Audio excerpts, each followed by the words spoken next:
Hey friends, today we are going to talk about rodents. What is a rodent? Have you heard the word rodent before? The word rodent has something to do with teeth. Rodents have front teeth that never stop growing. So their front teeth can get very long, and they are always nibbling on things to keep their teeth worn down. Do you know the names of any rodents? Pause the video and try to think of as many rodents as you can in 1 minute. This picture might give you a hint to start out with. What kind of animals did you think of? Did you say pets like gerbils, hamsters, chinchillas, guinea pigs, mice, or rats? What about wildlife like squirrels, groundhogs, prairie dogs, porcupines, or beavers? What about naked mole rats? Those are all rodents. There are so many different kinds of rodents. Did you say any that I missed? What about rabbits? Are rabbits rodents?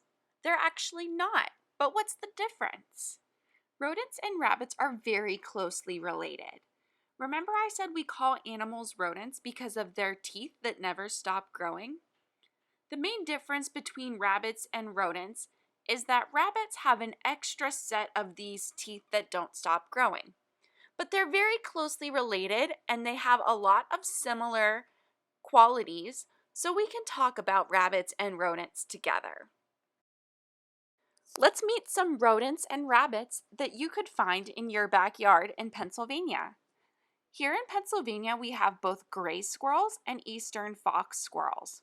Gray squirrels are mostly gray with white bellies, and fox squirrels are brown with reddish-orange bellies. Can you point out which squirrels are gray and which ones are fox in this picture? Sometimes you might even see a black squirrel. A black squirrel can actually be either a gray squirrel or an eastern fox squirrel. But usually if you're in the woods, you'll know it's a gray squirrel. And if you're in a park or a neighborhood, it's probably a fox squirrel.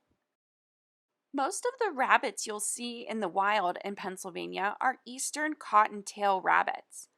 They're technically nocturnal, which means that they're mostly awake at night, but you can often see them during the day.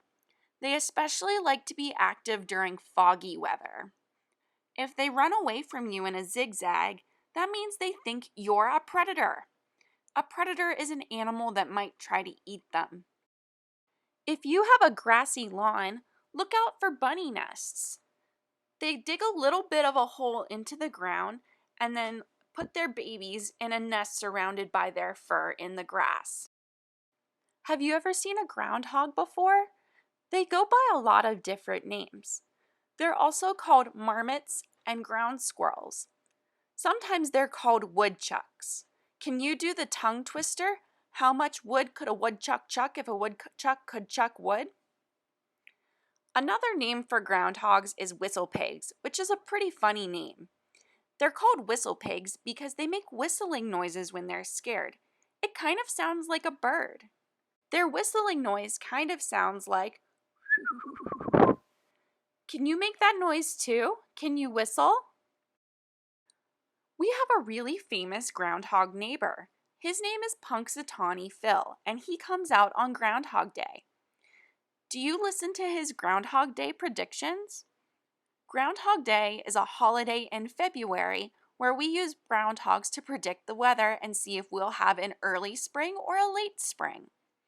It's a tradition that started back in Germany. In Germany, people used hedgehogs to predict the weather. When German immigrants moved to Pennsylvania, we didn't have hedgehogs here, so they used groundhogs instead. Does the Groundhog Day prediction work? Punxsutawney Phil is actually right less than half of the time. If we flipped a coin to predict the weather, it would be right more often than poor Phil. But it's a fun holiday anyway. Beavers are the largest rodent in North America. There's only one rodent bigger than the beaver. Do you know what the biggest rodent is? It's the capybara.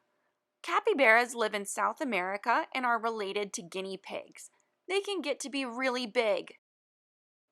Beavers can grow up to 4 feet tall and weigh 30 to 70 pounds. How tall are you? How much do you weigh? Are you bigger than a beaver?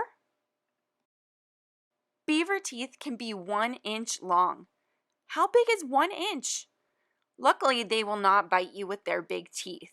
They use their teeth to cut down trees to build their homes. Beavers build their homes in the flooded area behind a dam.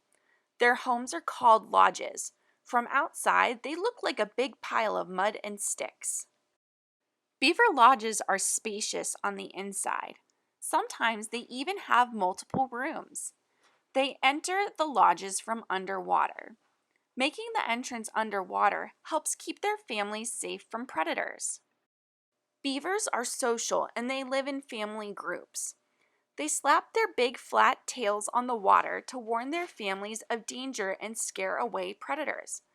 Have you ever slapped the water in a bathtub or a pool? Does it make a loud sound? Beavers are called ecosystem engineers. An ecosystem engineer is any life form that makes a big change on their habitat. The only ecosystem engineer that changes their habitat more than beavers are humans. So beavers make a big difference on the environment when they build their dams. This is a beaver dam. Beavers build dams to slow down a river and make a big pond for their families to swim in. Did you know that humans build dams too? But beavers built them first, and we learned a lot from beavers when humans started to build their dams.